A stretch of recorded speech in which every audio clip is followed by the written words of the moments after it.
A fin de determinar ahora si hubo un solo hecho o una pluralidad de conductas, estimo que debe concluirse en que estamos frente a un concurso ideal de acuerdo a lo previsto en el artículo 54. ¿Y esto así por qué? Porque llegó a la conclusión de que Patricia y Sergio tuvieron un plan común, es decir, una unidad de resolución, un dolo unitario, en cuanto a que a sabiendas de la preexistencia de ese acuerdo verbal que había entre Miguel y Alberto, lo condujeron a su padre Miguel a suscribir engañosamente esa cesión de derechos sucesorios en su favor, el que posteriormente lo llevó a consumarse este desbaratamiento de los derechos acordados en perjuicio de su hermano Alberto. Por último, habiéndose determinado la autoría y consiguiente responsabilidad de Patricia y Sergio en los presentes, no habiéndose invocado ni acreditado tampoco ninguna causa ni de justificación ni de exclusión de la reprochabilidad de sus sendas conductas, resta ahora determinar cuál va a ser la pena que va a aplicársele, teniendo en cuenta que la Fiscalía ha solicitado una pena de 2 años de prisión de ejecución condicional.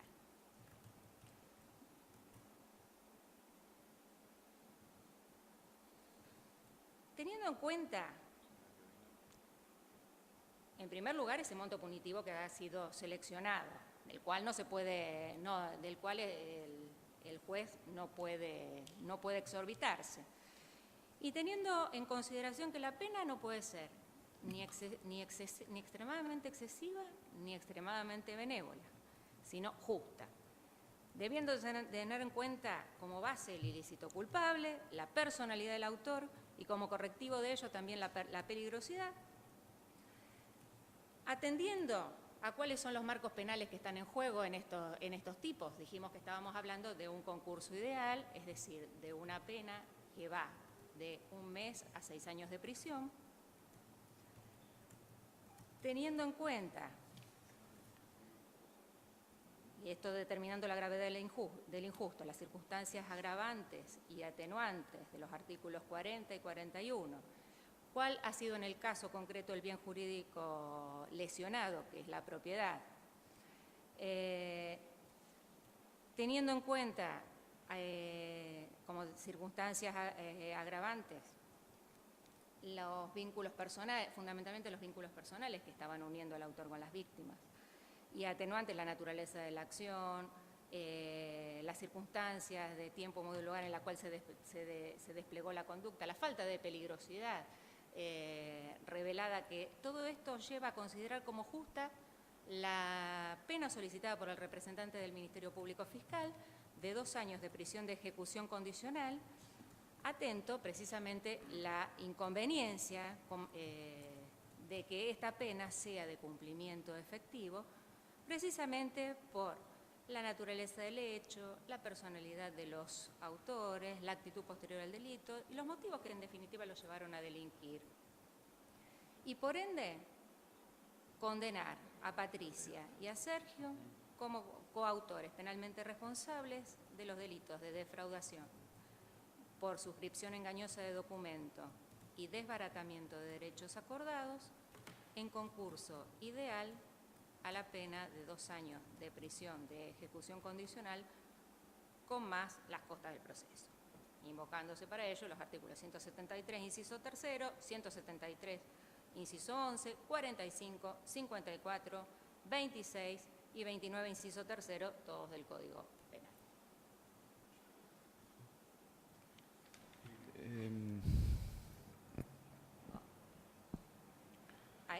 Dígame, doctora, Sí. ¿Usted tiene por cierto que el padre actuó bajo el influjo consciente de sus hijos, lo que significa en buen romance manifestar que el padre ignoraba cuanto sucedía y que padeció un error que excluyó su conciencia del hecho defraudatorio como tal, que fue simplemente un instrumento. Sin embargo, usted no habla de instrumento, usted habla de autor directo. Y en lugar de hablar de coautores mediatos, habla del determinador. Más allá de que esto pueda dar lugar a cierta precisión terminológica, o usted utilizando un esquema teórico que ignoramos, me gustaría saber por qué define como autor directo a quien solo fue, según su propia argumentación, un mero instrumento, que ahora además sin dolo. Eso de un lado. En un segundo momento, me gustaría que usted me dijera por qué razón hay una estafa por suscripción de documentos sin que antes me diga quiénes son o quién es la víctima del hecho. Porque de la definición de quién es o quién sea la víctima del hecho tendrá sentido la atribución de la suscripción, la imputación de suscripción engañosa de documentos.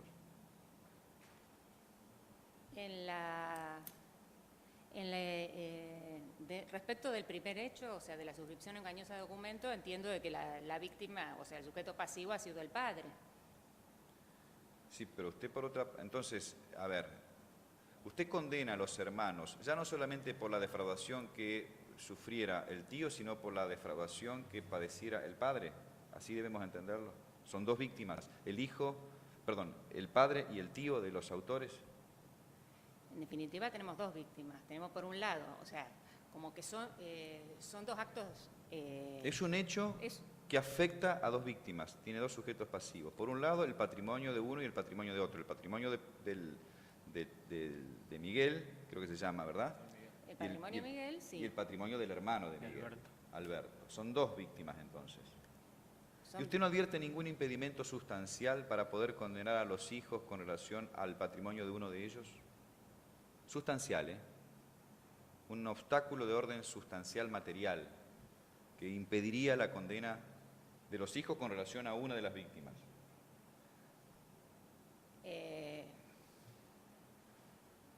De que se estaría tratando de una defraudación entre... A ver si le estoy entendiendo cómo... Yo no quiero inducirle hablando de inducción de la respuesta, pero